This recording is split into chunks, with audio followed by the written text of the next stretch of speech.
This is the real life experiences of immigrants in the diaspora. Welcome to the BO podcast. And I am your host, Becky Onyango. And today we have a very special guest who is going to share the experience living abroad. Stay tuned.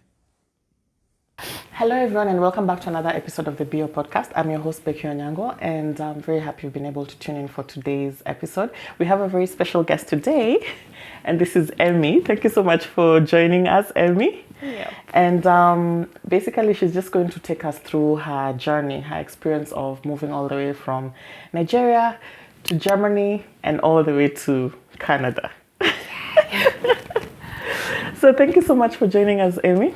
So tell us a little bit about yourself. Maybe you can take us through your background, what your formative years were like. Mm-hmm. And basically, you know, that question that they always ask every child, what did you always want to do when you grow up? Oh, interesting. Yeah. Okay. Hi, guys. So, okay, my nickname is Amy, but Chamaka and Obia. What's the question again? Okay, my background. Yeah. So I'm from Nigeria, so Lagos to be precise, because that's where I've lived most of my years. So I did my primary school, secondary school, high school in Lagos, Nigeria, and apparently in Nigeria, I don't know about Kenya, yeah. So when you get to like the senior secondary school, you kind of like choose what you want to do.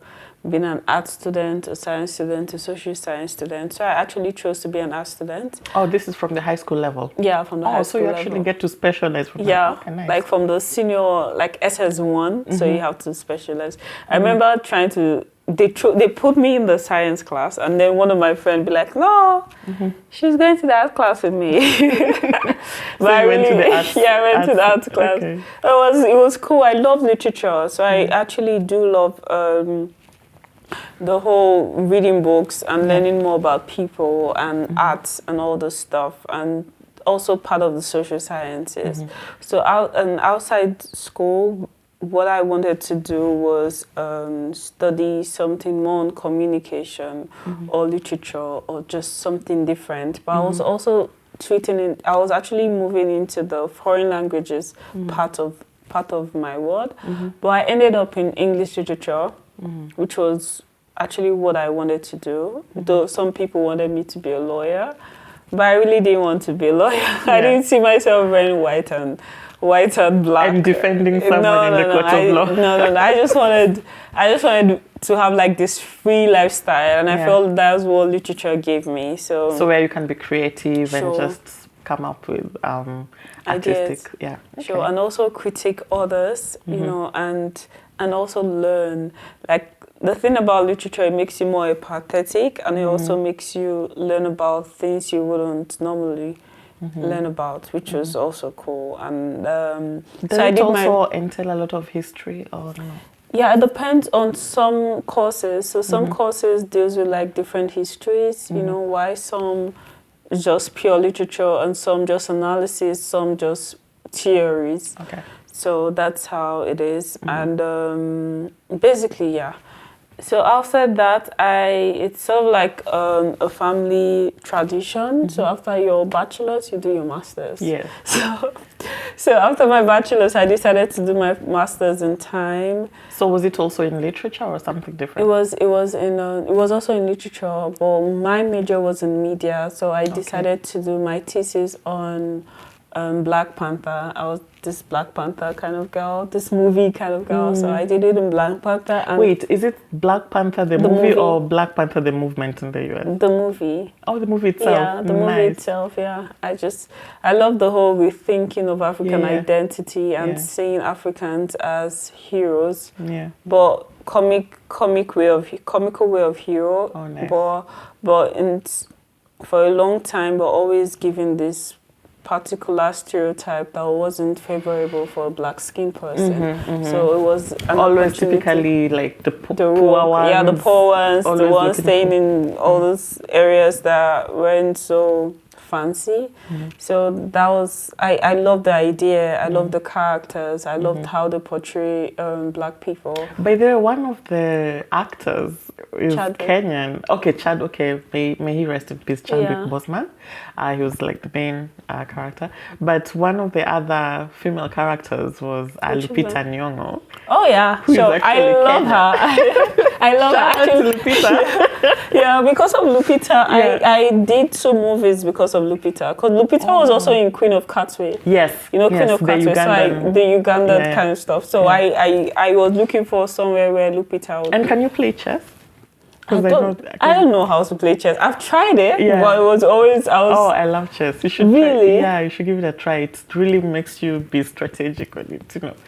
Coming up with strategies of moving The chess the and pieces and all that. Okay, nice. So from your first master's degree in Nigeria, then upon graduation, did you get directly into the job market, or what was your move after that? let us say I'm sort of like a hustler. So I was, and after my bachelor's, but even doing my bachelor's, I was doing some jobs.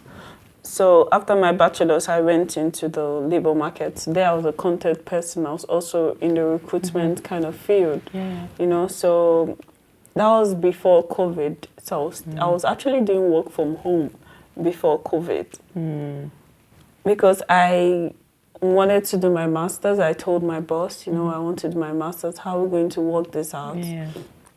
So I did like 60% of the work, you know, and 40% my master's. So I was this kind of student. I was always taking a laptop to school. So I was always on my system and stuff. So I wouldn't You're say a really supportive boss. And this was in Nigeria. This was in Nigeria. It was that's like really nice. literally my best boss. Yeah.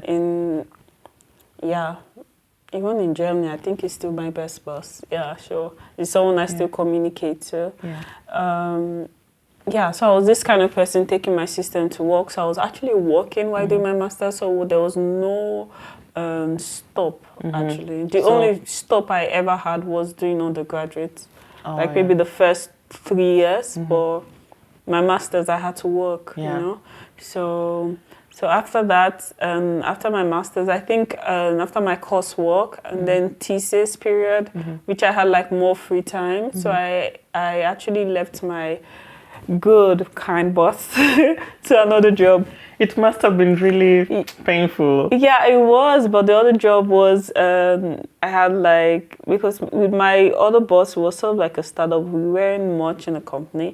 But the new job I had gave me the opportunity to learn more. And I met more people, more creative minds. And I knew it would be challenging for me, you know. And that was when I felt like was my most challenging job ever. Okay. So challenging, like intellectual challenging, or in what way? Like, or was the environment not so conducive in working? Would I say so based on intellectual challenges, because, for instance, let me give an example. So I was doing recruitment. I was also doing like copywriting. So first of all, you meet all those brands. You also have to interface with different clients, and you also have to meet like people from different teams. You know, copywriters, creatives. You have to meet the web designers. You also have to meet all these different characters. And some of the characters are not like very receptive, you know. So you also have to learn how to work with different people. That's where I actually learned how to really work with different people, because sometimes you don't actually blame them, because compared to like the German system of working, one person in Nigeria does a lot, you know. So they have this person pulling them, this other person pulling them, and you as a new person, you're just coming to pull them too. So your priority is down there, you know, while the other people are up there. But then you have your boss that is always telling you, oh, you need to get this done, you need to get this done. So that was like one challenging part, but I felt like a couple of months I got my balance and it was okay for me. So you'd already gotten used to the system then? Yeah, I just got used to the system, got used to what the client wanted and what to offer when it was time for me to offer stuff. Okay. So Then when it came to your transition now, I guess that now this is your second job after your master's graduation, and then now you have to transition to Germany because now you're coming to do your second master's. Sure. So how was that, and how did you get that piece of information, and what was the trigger for you to decide to switch? Okay. Yeah. Okay, I want to be super real, yeah. Please do. Yeah. So That's why we're here. So doing my masters, I had how I got the information was my sister's friend was already in Germany, so Okay. he left for Germany, and I was here in Germany, but Germany wasn't like my first kind of priority. place, Yeah. to go to, because most of my friends then were going to the UK, US, they're going to the US, they're going to Canada. This is very common among so many African students. Yeah. Germany is never on It's anyone's top priority. Yeah, no. They're always looking for English-speaking countries. Because it's easier, It's easier, yeah. So I think it was when I was still working, and then my sister was like, "Oh, let's try Germany," and I already had Canada in the pool. Like I had Canada in my ideas. I'm like, "Oh, Germany." She's like, "I'll just try it," So I just tried Germany. I didn't actually put 100% to the application because I was like, "Oh, let me just try for trying sake," So how I went through the process is I had that contact already in Berlin. So I sent him like most of my documents. I just had all those documents ready because even before Germany or applying to Germany, I don't know, like during that period, I was always going back to my school to get my result done, my transcript done, because I was also applying to other places apart from Germany, So it was quite easy for me to just send all my documents, And then we had this uni assist, so you had to like send your transcript, I think, so your certificate, and get a score. Like if you had a good result, I came out with like a second class upper, so I had a good result. So I got the admission on time, and so after that process, uni assist in this case helped you with sending the application to the school, and then also certifying your documents to translate them to the German system equivalent and all that. Okay. Sure. But I think you also have to go through the school website to determine if the school wants you to go through uni assist or directly. So that's one thing I would advise everyone to do. So after that, the next thing was getting the visa.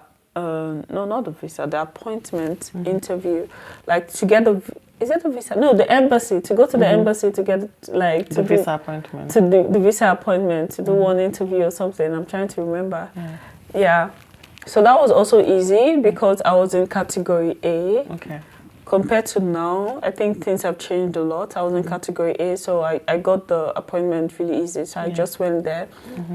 And sincerely, I did not have Germany in mind so well. Like I got there and I met other Nigerians there because obviously it was in Lagos, and I saw they were prepared for this whole interview because and they knew you're there. You don't even they knew about all the states in Germany. They knew about they were just asking themselves questions. Who is the president of Germany? Who is this? What's the ruling party? What's this? I'm like, wait, what is going on here? I was just having this conversation with one of our previous guests about the questions that they ask in the embassy. Like, I found it really strange. Like, you need to know the political system in Germany before you go for the interview. So. A lot of things you need to know. Like, I'm going to share. So so while on the queue, I learned everything. I learned everything while on the queue, you understand? Obviously, I didn't go daft. I knew some information, but I didn't know it was that deep. You get? So when I went for my interview process was quite funny. I remember the lady, she has this dreads. I love the dreads. I was just looking at her. We know you love the dreads. And then she was asking me all these questions. So I knew some of the questions, And then she just asked me some funny questions like, what PhD did what department is it? PhD department did and Angela Merkel, like what she's like PhD of what? And like which doctorate program that Angela Merkel did? I'm telling you. How would you know that? I was like, I told her plainly. Guys, if you're not aware, Angela Merkel is the previous vice chancellor of Germany. So in this case, they're asking you what PhD program she did. She did. Wow. I was like, I don't know. She asked another question. I was like, I don't know. And there's one other question she asked. She said, what is the capital of Berlin? You're going to Berlin, yeah? I said, yeah. What's the capital of Berlin? Oh my God, I felt doubt. Like, what's the capital of Berlin? But Berlin is the capital. Yeah, she's like Berlin. The capital. She just told me to my face. The capital of Berlin is Berlin. I was like, oh, nice. Oh, she means Berlin, the state. The state, yeah. So the capital of Berlin state, is Berlin. She's okay. like, oh, okay, it's Berlin. I was like, oh, thank you. So I think was she German or Nigerian? She was Nigerian, but she works in the German embassy. But she asked me other questions, and I was really confident. Those ones I know those questions, so I was really confident telling her about things. I knew about the school I wanted to go to. I knew about the courses, so I told her a lot of things. Oh, by the way, just a pointer. Of course, you have to be fully prepared when you're going for these visa interviews. Sure. And you have to have the basic information at hand, like what program are you going to study, which department it will be. If you already have a supervisor, maybe you're going for a PhD program, know the name of your supervisor. Those are the most basic things you need to know for sure. You just can't go there and you don't even know what program you're going to do. You shouldn't. And you should also, one more thing, you should also know how your previous education experience links to the one you're going to. Oh, yeah, absolutely. It makes a lot of sense. Yeah, because you can't be, maybe you have a previous degree in, let's say, technology. Okay, no, technology can be applied in various fields. Let's say you are doing microbiology or maybe nutrition, and then now it's a master's in computer science. Computer science. Okay, maybe. Yeah. Or engineer, something completely unrelated. Yeah, so you have to defend it. You have to defend why you're going to do that program. You have to okay, really that's one it. tip then. Sure. Okay, so then your visa process went smoothly? Yeah, it went smoothly at that period, but after that, it didn't go smoothly. Why? What happened? So after that, you're supposed to have, I've forgotten all those terms. Like you're supposed to have another appointment where you get your passport stamped. Okay. So most of my friends that I met there, they got theirs within weeks. So mine was like going for a month, 2 months, 3 months. And I knew that I was going to Germany. I was already tired of the job I was doing. Yeah. When am I going to send the resignation? Because you had to hand in the resignation when you're sure the visa is on your you have the passport with you. Yeah. But you're taking forever. School was supposed to start October. And most people get their visa stamped September, you know, so they have to go beforehand and stuff. I didn't get my visa stamped until December. Until like the end of November. Yeah. So I had to come to Germany December. It was that late. Why? So I was wondering, like, oh, maybe God doesn't want me to come to Germany anymore, or what is happening? But did they give you a reason why it came late? There was no reason. They were like, you can't actually tell the time. You can't tell why. I went to the embassy a couple of times. They were like, oh, there's nothing we could do, you know. But I wasn't the only one waiting. I knew like there was this WhatsApp groups that I joined. So people tell their timelines. So I'm like, oh, okay. It's not just me. So when someone gets, you see like, oh, hopefully this week, hopefully next week, you know. But it was also fine. Like I was also making the kind of money I wanted to make back at home. So it was just fine. I was also with family, so it was fine. Yeah. And one thing I find interesting, you just mentioned that there are WhatsApp groups prior to you traveling, just to share information about what expectations you should have before you travel, which I find really useful because, quite frankly, I remember during my time, because, you know, I'm from Kenya, unfortunately, it's like in our culture, people are not so, you know, when it comes to those kind of WhatsApp group or information share, I find it's very strong when it comes to the Nigerian community. You guys really come together, help each other, share information. And I think this is something that the rest of us African countries also we should embrace in terms of just sharing information with each other, helping somebody who's still upcoming, because it's like very someone you don't know from Adam. You just because some of the information they were sharing was very useful for you. Very useful, because I didn't know all those information before. And you meet friends. My best friend right now, best guy friend right now was from that group. Do you understand? You meet friends from the group. And it's very important to be in touch with this kind of communities, because you will need it. The moment you land, you will need to be... You will. Okay, nice. So now, upon getting the visa coming through, you said you came during December. Yeah, 2019. Did you get that weather shock? Or how was your reaction to the weather during that time? Okay, obviously I checked YouTube, and that's why this kind of platform is so good, because I checked YouTube, I checked other people's experiences, but I wasn't seeing a lot of Black people's experiences on YouTube going to Germany. Maybe in the US, Canada, UK, they're there, but not Germany. Okay? So I was seeing some Indian guys, I'll just be reading like, oh, how's the hostel like? How's the market like? I just wanted to feel the city, even though I'm not there. So I got that information. I knew it's going to be cold. It was December.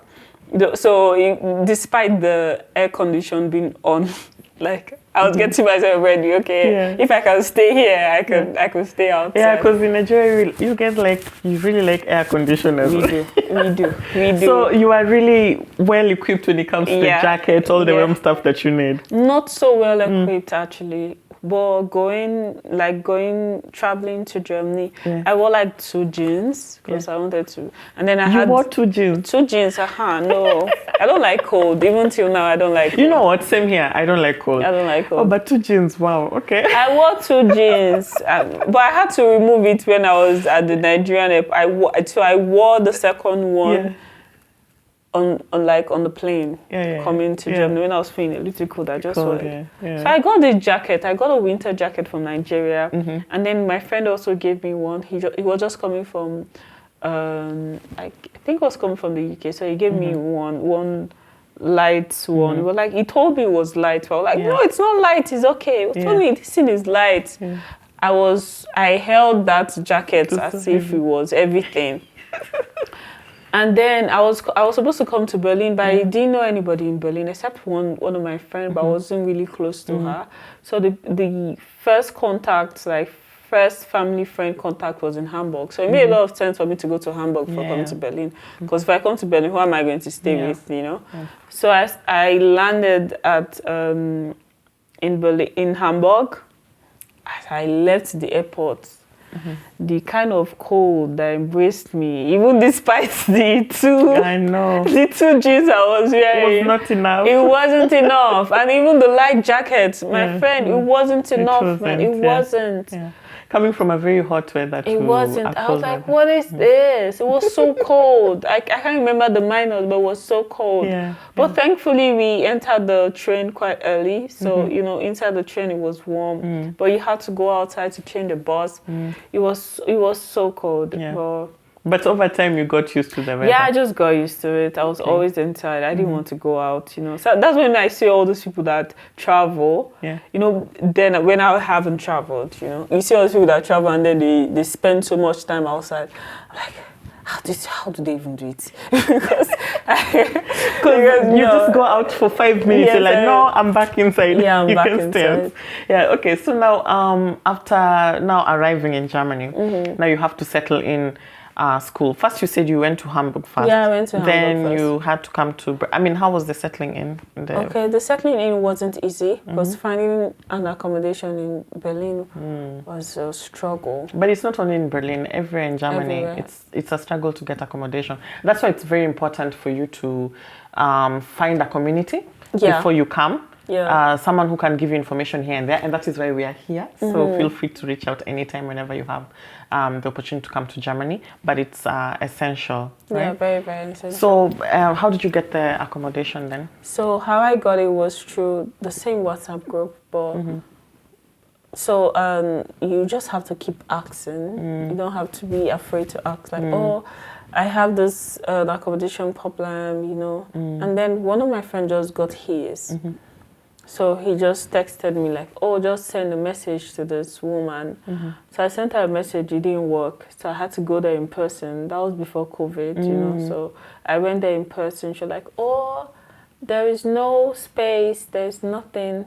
And I also knew that I could not be coming from Hamburg, like from Lübeck, and then from Hamburg to Lübeck, 5 hours to Berlin.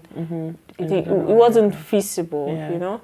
So when I went, so this particular woman, I think I just went and she was like, oh, I'm so sorry, we don't have a place for you. And then I was like, oh, scheiße. I was like, oh my God, so I'm going to be going to I'm going to Lübeck for 5 hours again. Like, oh. And then she just looked at me, she was like, but are you okay with staying with a male person, a male flatmate?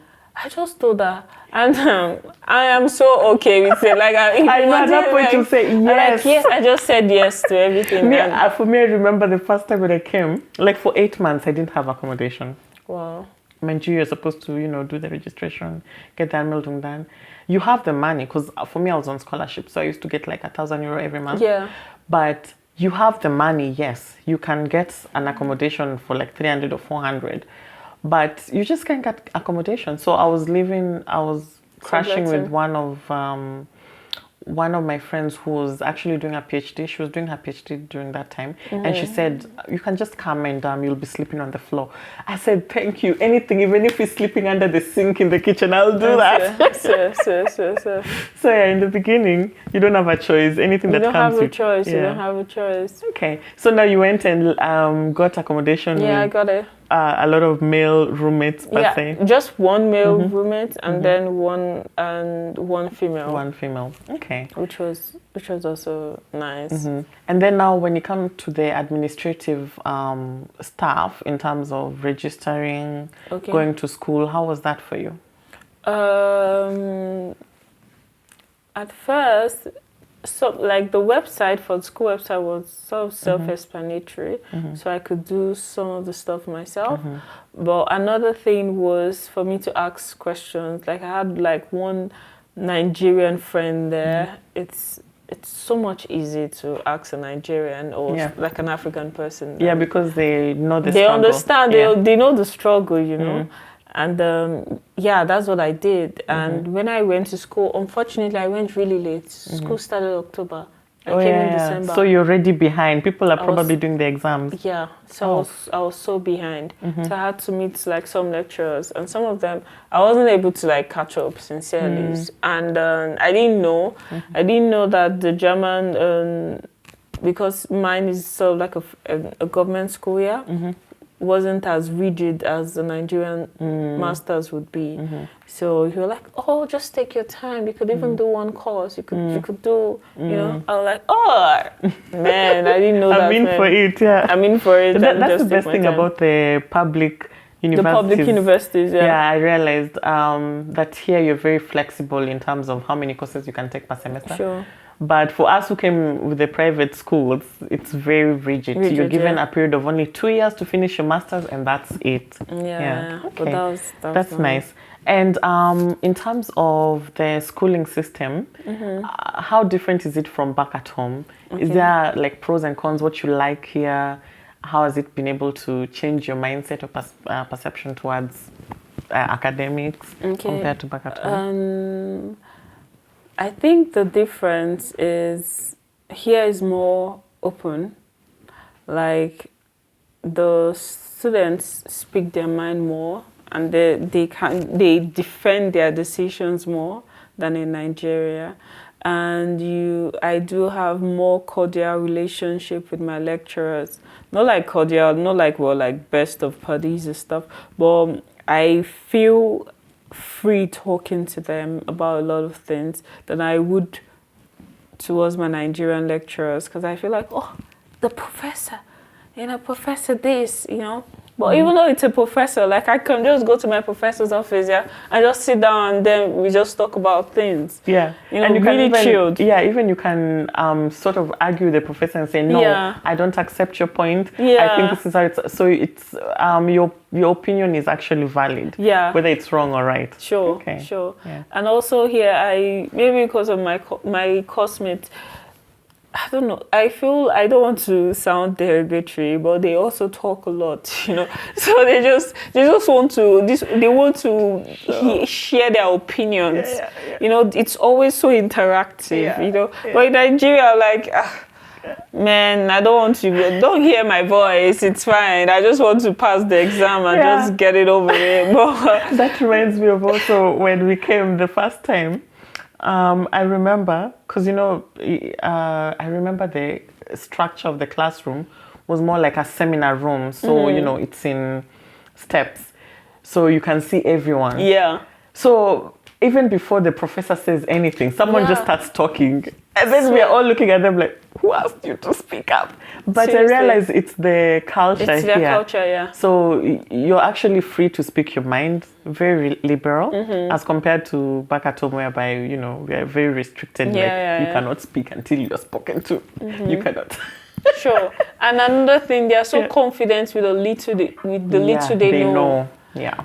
Like, I need to... Some of the little they know might be gibberish, but the way you portray it with so much confidence, you'll be like, oh my God, I know you're not saying much sense, but the way you're saying it makes the time, okay, I'm looking at the time, it's good, okay, the next 2 hours I'm done here. And honestly, this is a really good point, because I feel like this is one thing that we have to change in the education system in Africa, because it's like we are taught. By the way, having had the experience of living and working here, I think, I've been able to attest to the fact that Africans are brilliant. Yeah, we are. Very brilliant. We are. But the fact that we are not taught that confidence from an early age. You Seriously. might have all the knowledge. Yeah. But you don't know. Quiet. You keep quiet. You're afraid to speak up. Yeah. And then you actually end up looking dumb. Like somebody would think that you're dumb, you don't know anything, but in actual sense you have a lot. Yeah, and it takes a lot of unlearning. I'm still unlearning those things. Yeah.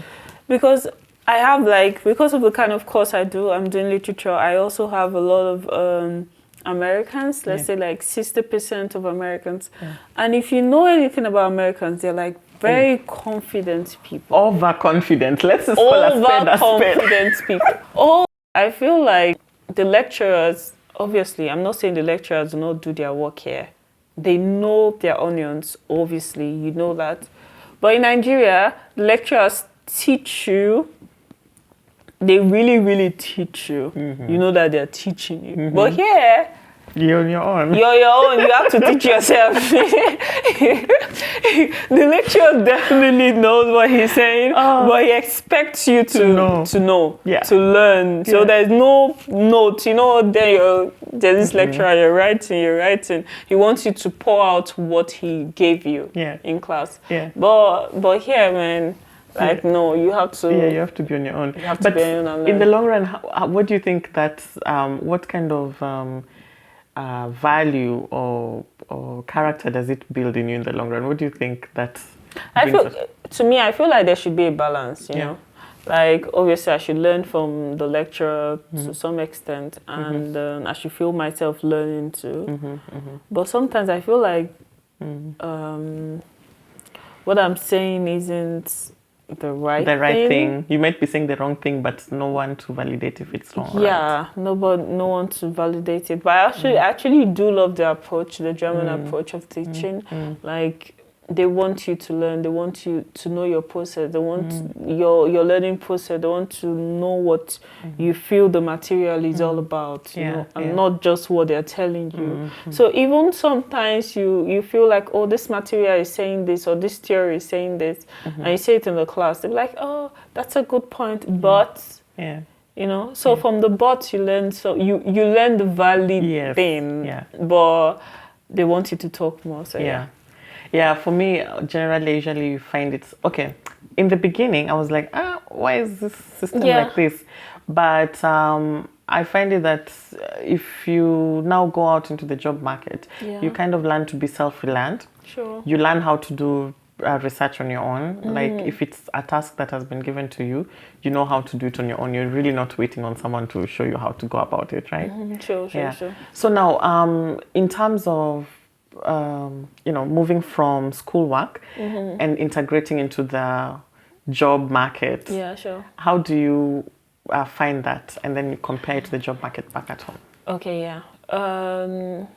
So, let me just use my bachelor's back at home because that would be like more valid.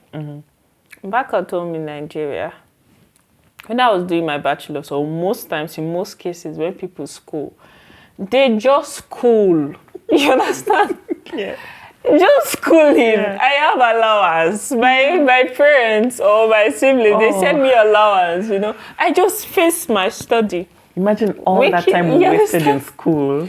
You know, just, Yeah. you know, I miss those days. Yeah. But here, where you have to pay your bills, obviously, if you have the blocked account, but you remember that the blocked account is also running out. Yeah, it's running out. And we are Africans, yeah. There's what we call like black tax. Oh, yeah.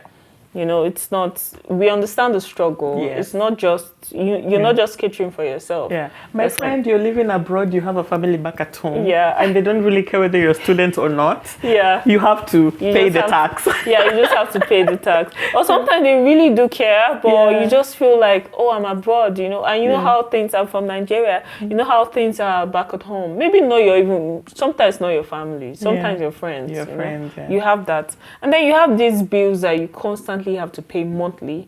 That's like one culture shock. Back at home, there wasn't like that. There wasn't anything like I have to be paying. If I want to pay my rent, my parents just pay my rent for a year or even 2 years, and then I'm done with it, you know. But here I have to pay monthly, so I need to work. Yeah. But unfortunately for me, I came December 2019. I had to like do my registration whatsoever by February. That's when I got my resident permit. You know how it is, getting an accommodation, getting the AML done, and all this other stuff. So I got it by February. And unfortunately, that's when COVID happened. Oh, yeah, because it was 20. Oh, it was 2020. Damn. So there was, and everyone was getting fired. Everyone was getting fired. There were no jobs. Yeah, no jobs. You know, but and you're trying to enter the job market. I was trying to enter the job market, but thankfully I had my blocked account, which like we should cater you for like a year. But despite all, building more community, having more friends, you hear of some jobs that you could do. So first of all, I do not like painting abroad life as the easy life. So first of all, you have to do all the jobs you most likely wouldn't want to do, like warehouse jobs, cleaning jobs, and all this stuff. Yeah, this job's actually pretty normal. These are normal student jobs. This is not only Africans who are doing. Yeah. Also, people from other races, other countries. Germans too. Also do them. It's pretty normal, but I think the perception back at home, like, oh, you're doing a cleaning job. Eh?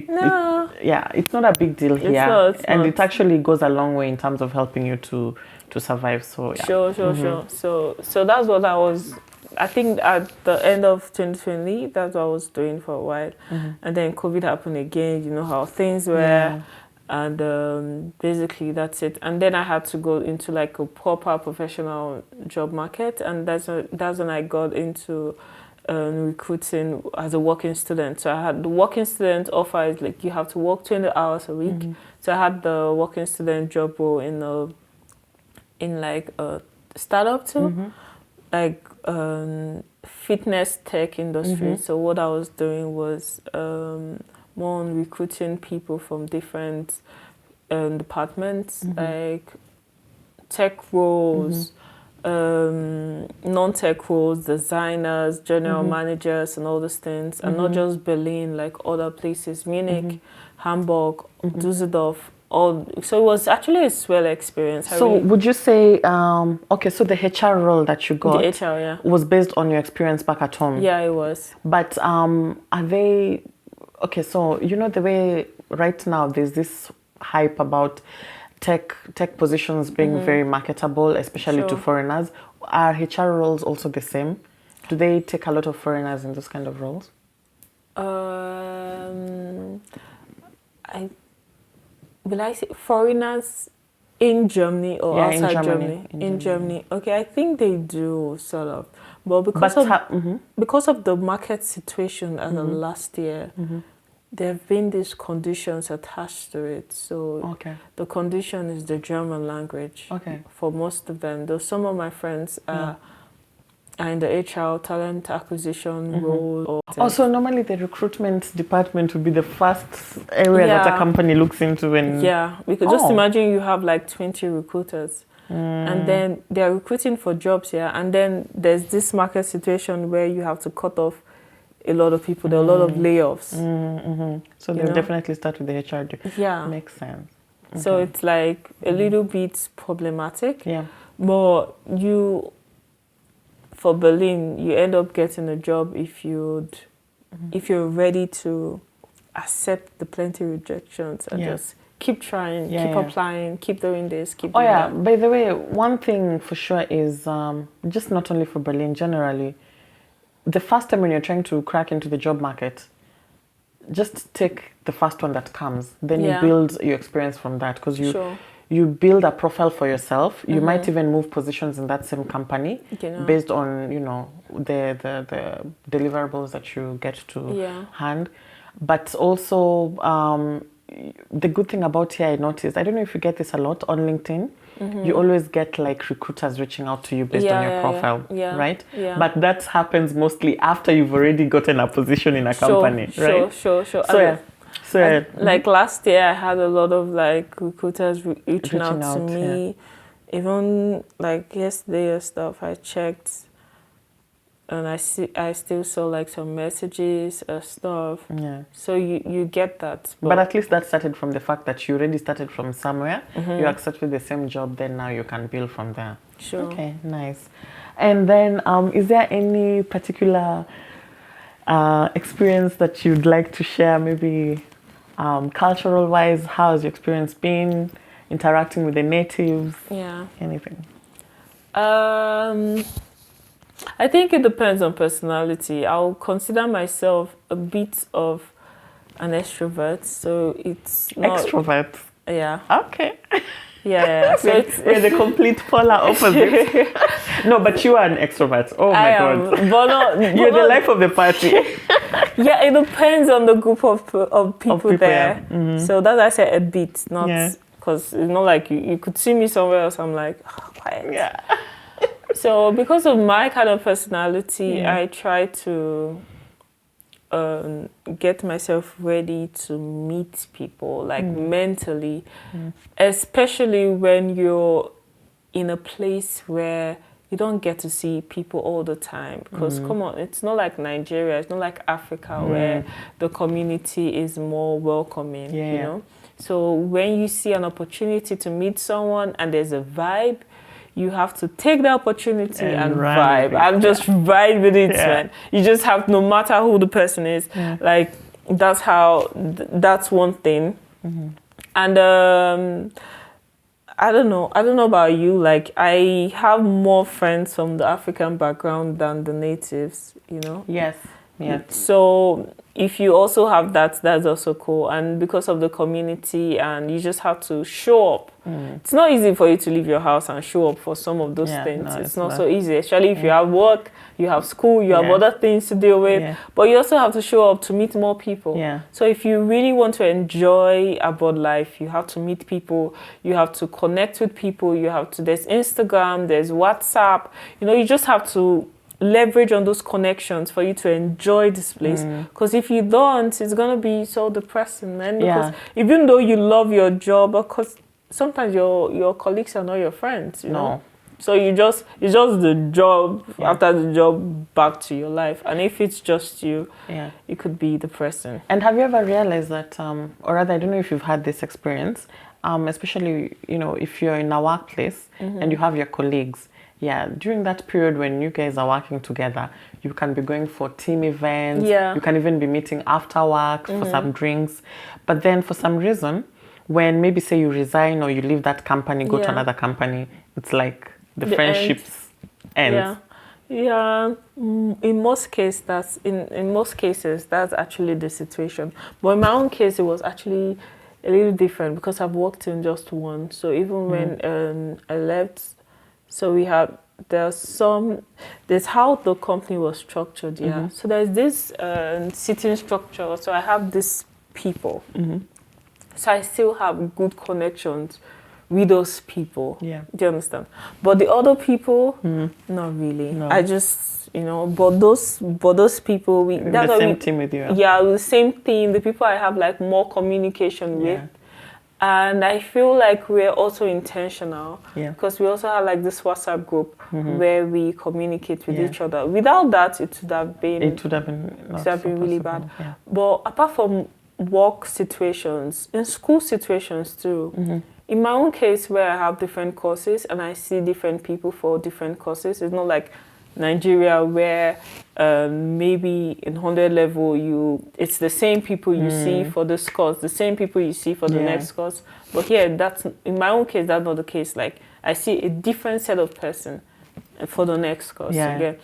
So you build this connection with these people. Maybe you have like this group assignment, you build the connection and you expect reduce your expectation. You expect that connection to grow. Be there. Yeah. You have the WhatsApp number.